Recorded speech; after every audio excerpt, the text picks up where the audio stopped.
Hello students, कैसे हैं आप सब लोग। उम्मीद करती हूँ सब अच्छे होंगे और स्वस्थ होंगे। मैं Meena Rana ICT virtual class में आपका स्वागत करती हूँ। स्टूडेंट्स, हम पढ़ रहे हैं क्लास 9th की हिंदी। प्रीवियस लेक्चर में हमने हिंदी व्याकरण स्टार्ट किया था। इसमें हमने शब्द और पद पढ़े। शब्द क्या होता है और पद क्या होता है, इनमें डिफरेंस क्या होता है, ये हमने जाना। तो देखिए, शब्द जो है वर्णों के मेल से बनता है। जब भी आप शब्दों की बात करेंगे तो दो या दो से ज्यादा वर्णों के मेल से, या फिर एक भी यहाँ पर हो सकता है, तो एक सार्थक जब शब्द बनाता है, सार्थक का मतलब जिसका कोई अर्थ हो, उसे शब्द कहा जाता है। अब यही शब्द जब इन शब्दों को आप वाक्य में प्रयोग करते हैं और एक व्याकरणिक सिस्टमेटिक तरीके से, क्रमबद्ध तरीके से आप उसको रखते हैं, तो ये आपका क्या हो जाता है, उस समय ये आपका पद कहलाता है। फिर वो आपका शब्द नहीं, पद कहलाता है। यहाँ पर देखिए क्या कहा गया है, वर्णों के सार्थक मेल को शब्द कहते हैं। आप सभी जानते हैं कि हम वर्णों को पढ़ते आ रहे हैं और उन वर्णों को ही मिला करके हम शब्दों का क्या करते हैं, बनाते हैं। इसके बाद देखिए, शब्द भाषा की स्वतंत्र इकाई है। यानी कि मैं किसी शब्द की बात करूं, मैं राम लिखूं और उस राम को मैं उस समय शब्द कह रही हूँ, लेकिन वही वह राम जो है, राम पढ़ रहा है। यदि मैं यहाँ पर इस तरह से बात करूं कि मेरे पास यहाँ पर कोई शब्द है, जैसे राम, ठीक है, राम कोई शब्द है और इस समय ये राम है, और जैसे खेलना, इस प्रकार से दो शब्द है, या खेलता, ठीक है। अब ये जो है इस समय शब्द है। अभी मैंने राम और खेलता लिखा है, या खेलना जो भी है, इस समय ये शब्द है। इन्हीं शब्दों को यदि हम क्या करें, एक क्रमबद्ध रूप में रखें और इसका एक वाक्य बनाएं। जैसे मैं कहूं, राम राम खेलता है, खेलता, राम खेलता है। इस समय ये आपका स्वतंत्र नहीं है, ये राम आपका स्वतंत्र नहीं है, क्योंकि हमने इस राम को वाक्य में प्रयोग किया है और इसका एक सार्थक अर्थ भी है। तो यहाँ पर ये राम शब्द था, ये खेलता शब्द था, क्योंकि ये खुद में क्या है, स्वतंत्र है। इस राम से आप कोई और वाक्य भी बना सकते हैं, लेकिन यहाँ पर हम इसका एक वाक्य बना चुके हैं, राम खेलता है। तो इस वाक्य में जितने भी शब्द हैं वो अब शब्द नहीं कहलाते हैं, वो पद कहलाते हैं, ठीक है ना।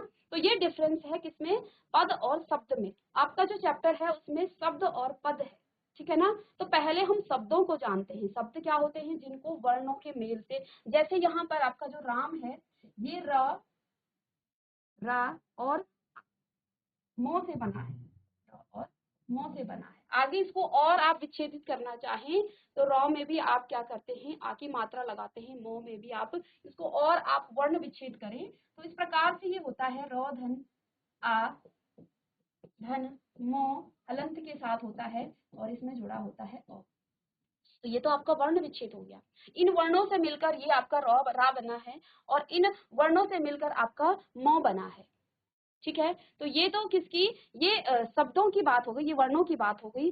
अब इन वर्णों से ही हम क्या बनाते हैं, शब्द बनाते। जैसे हमने यहाँ पर राम बनाया है, ठीक है ना। तो ये जो राम है ये शब्द है, ठीक है। डिफरेंस बहुत जरूरी है इसको समझना, क्योंकि कई बार बच्चों को ऐसा लगता है शब्द और पद सेम है।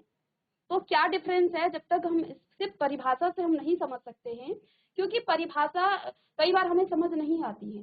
तो इन चीजों को कैसे आप प्रयोग करते हैं वो हम समझे, तो फिर हमें शब्द और पद के बारे में, उनके बीच क्या डिफरेंस है, क्या उनमें अंतर है, वो हम समझ पाएंगे। तो यहाँ पर देखिए, राम खेलता है, ये दोनों स्वतंत्र हैं। क्या कहते हैं, शब्द स्वतंत्र होते हैं, उनके साथ कोई जुड़ा नहीं होता है। लेकिन यही राम यहाँ पर आकर ये पद बन गया है, यही खेलता यहाँ पर आकर एक पद बन गया है, जबकि वो स्वतंत्र रूप में एक शब्द था। तो शब्द और किसमें, पद में क्या डिफरेंस है, क्या इन दोनों में अंतर है, ये आपको समझ में आ गया होगा। शब्द स्वतंत्र होता है, शब्द से आप कई प्रकार के वाक्य बना सकते हैं, लेकिन जब वो एक वाक्य में गूंथा जाता है, क्रमबद्ध तरीके से उसको हम वाक्य बनाते हैं, तो फिर वो आपका वही शब्द आपका पद बन जाता है। जैसे मैं क्या कह रही हूँ, ये राम यहाँ तो शब्द है, लेकिन यहाँ ये पद बन चुका है, ठीक है। तो कुछ व्याकरणिक नियम होते हैं जिनसे हम इन शब्दों को व्यवस्थित करते हैं, क्रमबद्ध रूप में रखते हैं, जिससे एक सार्थक अर्थ निकलता है उस वाक्य का, ठीक है। तो यहाँ पर आप समझ गए होंगे कि पद क्या है और शब्द क्या है। यहाँ पर लिखा भी है पद में कि जब कोई शब्द व्याकरण के नियमों के अनुसार प्रयुक्त हो जाता है तब उसे आप क्या कह देते हैं, उसे आप फिर पद कह देते हैं। ठीक है ना। तो देखिए, जब कोई शब्द, मैंने यहाँ से राम और खेलता जो शब्द उठाए थे तो उसको हमने एक व्याकरण, यहाँ से मैं अगर यही इस इन नियमों के विरुद्ध में यहाँ पर काम करूं, मैं खेलता राम है ऐसा लिखूं, तो ये आपका कोई पद नहीं है। पद तो है लेकिन इसका कोई सार्थक अर्थ नहीं निकल पा रहा है, कोई अच्छा सा वाक्य नहीं निकल पा रहा है। तो इनको हम क्या करते हैं, एक व्याकरणिक नियम से इसको रखते हैं। अब ये पद क्या क्या हो सकते हैं, यही हम आज इसकी इस पद की वाली जो चैप्टर में हम पढ़ने वाले हैं। यहाँ पर लिखा है राम पत्र पढ़ता है, जैसे इसी राम से यहाँ पर राम पत्र पढ़ता है, तो राम ने पत्र पढ़ा। इन दोनों देखिए, दोनों यहाँ पर क्या है, दोनों यहाँ पर दो वाक्य हैं। इन दोनों वाक्यों में अलग अलग ढंग से प्रयुक्त होकर राम पत्र और पढ़ता पद बन गए हैं। वही बात जो मैं आपको अभी तक समझा रही थी, वही बात यहाँ पर भी कहा गया है। दो वाक्य आपको दे दिए हैं, जिसमें आपका पहला वाक्य है राम पत्र पढ़ता है, तो राम पत्र पढ़ता है और राम ने पत्र पढ़ा। इन दोनों वाक्यों में अलग अलग ढंग से प्रयुक्त होकर राम पत्र और पढ़ता पद बन गए हैं। इस समय ये शब्द नहीं है, ये यहाँ पर क्या है, पद है। तो जब आप क्या करते हैं, शब्दों को एक व्याकरणिक व्यवस्थित रूप में उसको व्यवस्था एक प्रकार से उसको वाक्य बनाते हैं, तो फिर वो शब्द आपका पद बन जाता है। ठीक है। यहाँ पर देखिए, पद वाक्य में प्रयुक्त पदों का विस्तृत व्याकरणीय परिचय देना ही पद परिचय। अब देखिए, पद में ये जो राम है, राम पत्र पढ़ता है, ये राम क्या है, ये पत्र क्या है, ये पढ़ता क्या है, इन सभी नियमों को, किस नियम से ये जुड़े हुए हैं, इन्हीं को पढ़ना ही हम क्या कहते हैं, पद का परिचय।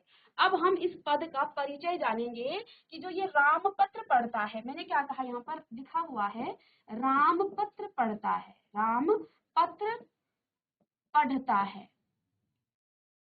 अब हम, क्योंकि यहाँ पर हर एक शब्द क्या है, एक पद है, इन पदों के बारे में जानेंगे कि क्या क्या ये है। ठीक है। अब राम क्या है, पत्र क्या है, पढ़ता क्या है, इन व्याकरणिक नियमों को, इन पदों का परिचय जानना ही हम यहाँ पर, हम आगे इस चैप्टर में यहाँ पर पढ़ने वाले हैं। ठीक है ना। तो व्याकरणिक परिचय में मैंने कल भी आपको बताए थे। ठीक है। तो यहाँ तो ये तो आपका कुछ इस तरह से है। यहाँ से देखिए, अब पदों का परिचय आप किस प्रकार से ले सकते हैं, ये यहाँ पर देखिए, सभी पदों के जो है परिचय एक संक्षिप्त दृष्टि, सभी पदों के बारे में हम यहाँ पर जानने वाले हैं। सभी पदों को मुख्यतः दो भागों में, दो वर्गों में बांटा गया है। अब पदों को भी दो वर्गों में बांटा गया है। जितने भी वाक्य में प्रयोग होने वाले पद हैं, उनको भी दो भागों में बांटा गया है। ठीक है। यानी कि पद जो होते हैं, इस वर्ग के पदों में यहाँ पर दो तरह से बांटा गया है। पहला है विकारी और दूसरा है अविकारी।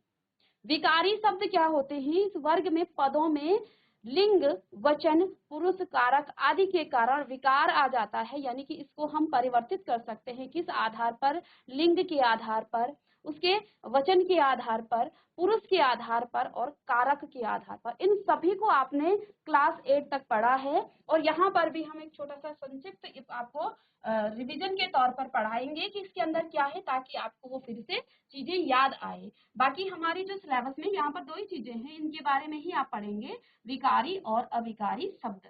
तो जिन पदों में, वर्ग के जिन पदों यानी कि वाक्य के जिन पदों में लिंग, वचन, पुरुष, कारक आदि के कारण क्या आ जाता है, विकार आ जाता है। और किन किन में विकार आ जाता है, ये भी आपके चार प्रकार के होते हैं, संज्ञा, सर्वनाम, विशेषण और क्रिया विशेषण। इन सभी शब्दों में विकार आ जाता है। किस किस के आधार पर, लिंग, वचन, कारक और पुरुष के आधार पर इनमें क्या आ जाता है, विकार आ जाता है। यानी कि ये परिवर्तित हो सकते हैं, लिंग के आधार पर परिवर्तित हो सकते हैं, ये वचन के आधार पर हो सकते हैं, या फिर कारक या पुरुष के आधार पर ये क्या हो सकते हैं, परिवर्तित हो सकते हैं। अब आप जानते हैं संज्ञा, सर्वनाम, विशेषण, क्रिया विशेषण ये क्या है, इनके बारे में थोड़ा सा हम जान लेते हैं। थोड़ा रिवीजन के तौर पर आप सभी जानते हैं संज्ञा क्या होती है। किसी वस्तु, प्राणी या स्थान, भाव के नाम को ही आप संज्ञा कहते हैं। सभी ने पढ़ा है कि संज्ञा के 3 भेद हैं। यहाँ पर जातिवाचक के अंदर आपके ये जो द्रव्यवाचक संज्ञा है और समूहवाचक संज्ञा है, ये इसी के अंदर आते हैं। प्रीवियस लेक्चर में भी मैंने आपको बताया था। व्यक्तिवाचक संज्ञा क्या होता है, जिसमें किसी विशेष या किसी विशिष्ट वस्तु, व्यक्ति या प्राणी के नाम का बोध हो, उसे क्या कहा जाता है, उसे व्यक्तिवाचक संज्ञा कहा जाता है। जातिवाचक जिसमें किसी पूरी जाति का बोध हो, जैसे अध्यापक की बात की गई है, बालक की बात की गई है, शहर, तो ये पूरी जाति का बोध कर रहे हैं, इसको जातिवाचक संज्ञा कहा जाता है। भाववाचक में आपके भाव प्रकट होते हैं, जैसे आपका बचपन हो गया, अपनापन हो गया, घृणा हो गया, प्रेम हो गया, मित्रता हो गया, ये सभी आपकी भाववाचक संज्ञा में आते हैं। इसके अलावा जो द्रव्य पदार्थ है या धातुएं हैं, उनको हम समूहवाचक संज्ञा भी कहते हैं, जो कि जातिवाचक संज्ञा के ही सब पार्ट्स में आते हैं, उसके उपभाग में ही, या उसके भेद हम कह सकते हैं, उसमें ही आते हैं। इसके अलावा यहाँ पर जैसे जो आपका समूहवाचक संज्ञा है, जातिवाचक के अंदर ही आता है, जिसमें आपकी सेना हो गया, भीड़ हो गई, ये सभी इसमें आते हैं, ये सभी जानते हैं। अब यहाँ पर हम क्या पढ़ने वाले हैं कि जो संज्ञा शब्द है उनमें लिंग, वचन और कारक के आधार पर किस प्रकार से विकार आ जाता है, मैंने यही तो हम यहाँ पढ़ रहे थे, ठीक है ना। तो ये तो हमने संज्ञा के बारे में एक संक्षिप्त यहाँ पर परिचय देखा कि संज्ञा क्या है, क्या इसके भेद हैं, किस प्रकार कितने टाइप्स की संज्ञा भेद आप पढ़ रहे हैं और उनके बारे में जाना है। अब देखिए संज्ञा लिंग के आधार पर संज्ञा में क्या आ जाता है, विकार आ जाता है। तो लिंग देखिए, संज्ञा के जिस रूप से उसके स्त्री या पुरुष जाति का बोध होने का पता चले उसे तो लिंग कहते हैं। सभी जानते हैं कि लिंग के आधार पर संज्ञा में परिवर्तन, उसमें विकार आ जाता है। जैसे यदि हम किसी वाक्य में, किसी पद में, किसी वाक्य में हम पद को प्रयोग कर रहे हैं अध्यापक, तो इसमें विकार आ जाता है, इसको लिंग के आधार पर इसमें विकार आ जाता है। जैसे अध्यापक का क्या हो जाएगा, अध्यापिका, सेवक का हो जाएगा सेविका। तो ये है संज्ञा का लिंग के आधार पर कैसे विकार आ जाता है। यहाँ पर कुछ शब्द ऐसे हैं जिसको हम प्रयोग दोनों लिंगों में एक साथ किया जाता है, जैसे कुछ शब्द आपने यहाँ पर पढ़ लिए हैं। अब वचन के आधार पर संज्ञा में किस प्रकार से विकार आ जाता है, संज्ञा के जिस रूप से उसके एक या अनेक होने का पता चले उसे आप वचन कहते हैं, जैसे पुस्तक का पुस्तकें, ठीक है ना। अब ये जो शब्द है ना कलम, ये आपका क्या है, संज्ञा शब्द है, इसमें विकार आ जाता है। एक वचन यदि है तो बहुवचन हो जाता है। दवात ये एक वचन है तो बहुवचन। कुर्सी कुर्सियां, नारी नारियां, दवाई दवाइयां, घोड़ा घोड़े, मटका मटके, सड़क सड़कें, इन सभी में किसके वचन के आधार पर क्या हो रहा है, विकार आ सकता है, ठीक है ना। आप यहाँ पर इसके साथ वाक्य प्रयोग कर सकते हैं, जैसे आप क्या कह रहे हैं, मेरे पास कलम है, या राम कलम से लिख रहा है, ठीक है ना। तो ये एक वचन में है, तो इसी को आप बहुवचन में परिवर्तित कर सकते हैं, या हम कलम से लिख रहे हैं। तो इस प्रकार से आप इनमें क्या कर सकते हैं, बहुवचन, एक वचन को बहुवचन में आप बदल सकते हैं। ऐसे ही भीड़, जनता, सेना, कक्षा आदि जो है एक वचन में, और आंसू, बल, ये सभी बहुवचन में प्रयुक्त होते हैं।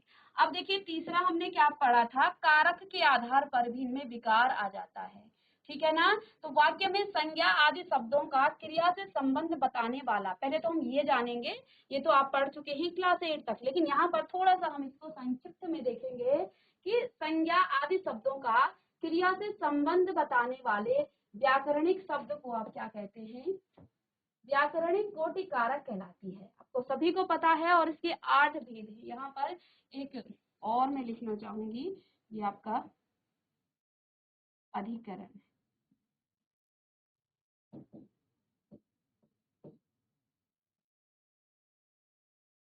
8 भेद हैं इसके, ठीक है। और ये मैं पर यहाँ पर लगता है, इसका चिन्ह मैं और पर जो है यहाँ पर होता है, ठीक है।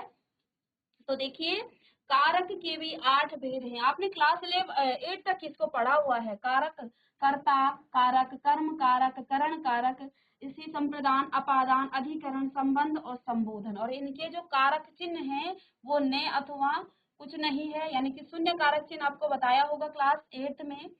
इसके बाद कर्ता जो कर्म है, कर्म का को या कुछ नहीं, इसका भी शून्य होता है, और या तो को होता है। कारक कर्ता ने कर्म को करण से या के द्वारा, ये दो इसके कर्ता चिन्ह है, कारक चिन्ह है, संप्रदान के लिए या को, ऐसे ही अपादान से अलगाव, अलग होने के लिए, ठीक है, अधिकरण में पर और संबंध कारक का की के रा री रे नानी ने इस प्रकार से आ जाते हैं। संबोधन में है और संबोधन का जो विशेष चिन्ह है जिससे आपको संबोधन का पता चलता है, जिसमें इस प्रकार का चिन्ह लगाया जाता है, ये संबोधन का चिन्ह है।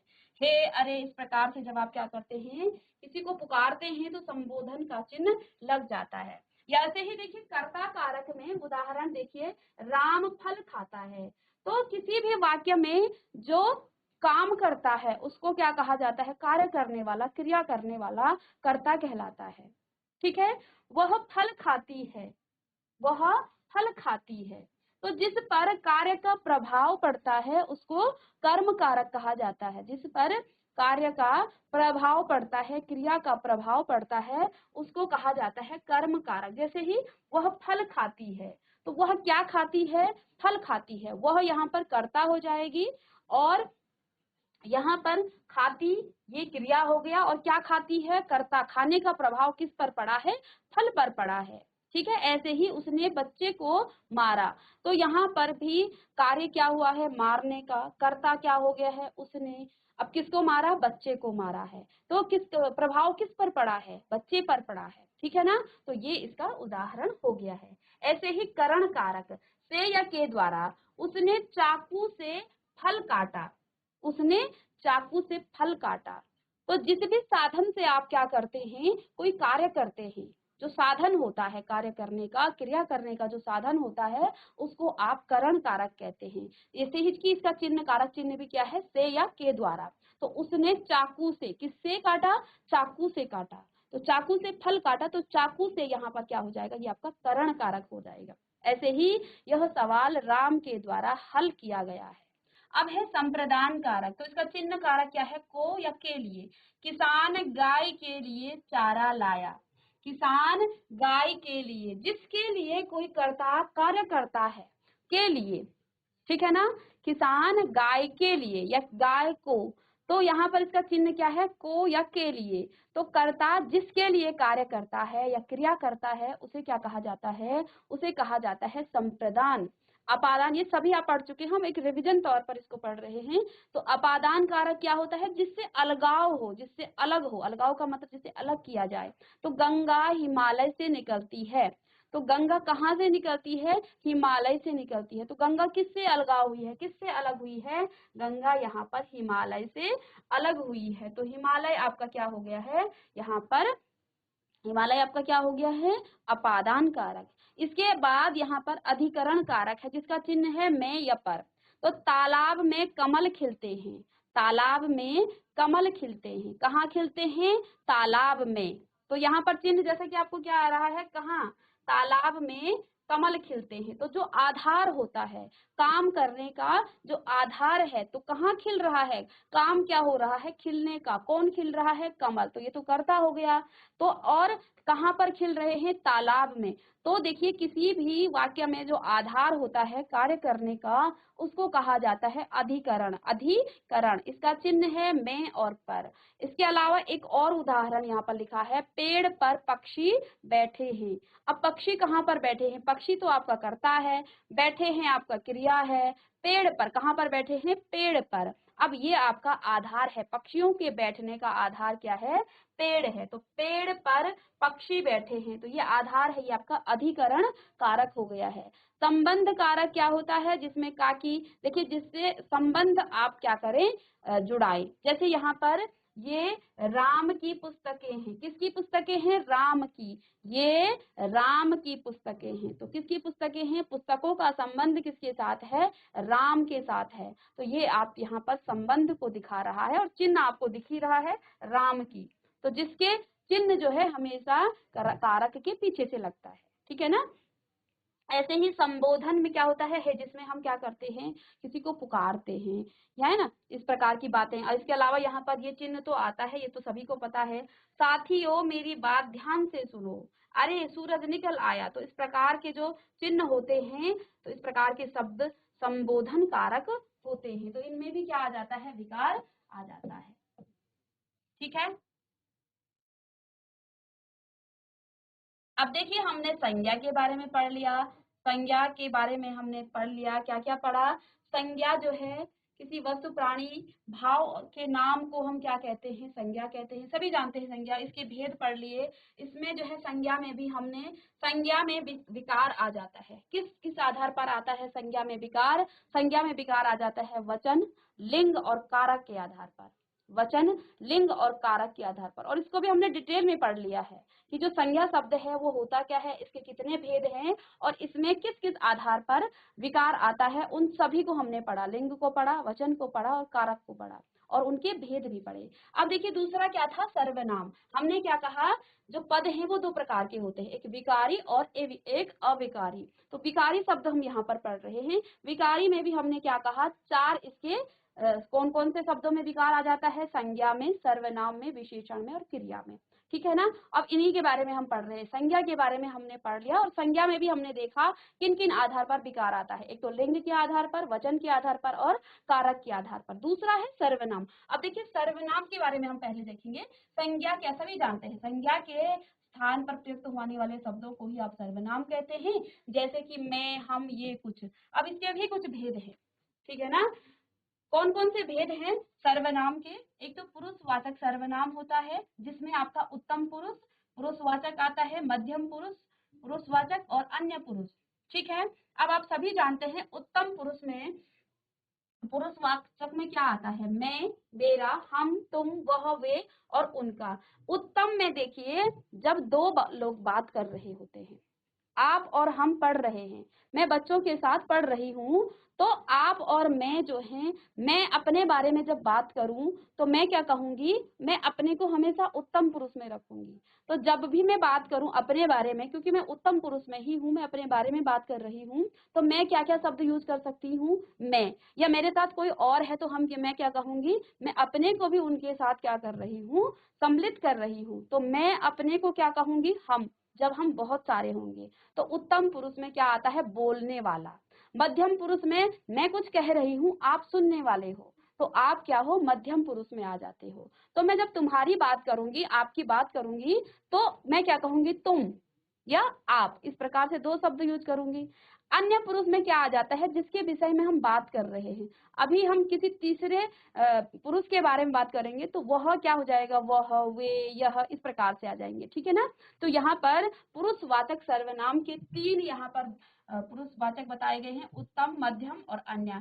उत्तम क्या होता है, बोलने वाला, मध्यम क्या होता है, सुनने वाला, और अन्य पुरुष तो जैसा कि नाम से ही जिसके बारे में हम बात कर रहे हैं। तो कौन कौन से शब्द वो आते हैं, जैसे मैं, हम, तुम, आप, वह, वे, ये शब्द आ गए। आगे जो है सर्वनाम के भेदों को हम नेक्स्ट क्लास में इसको डिस्कस करेंगे।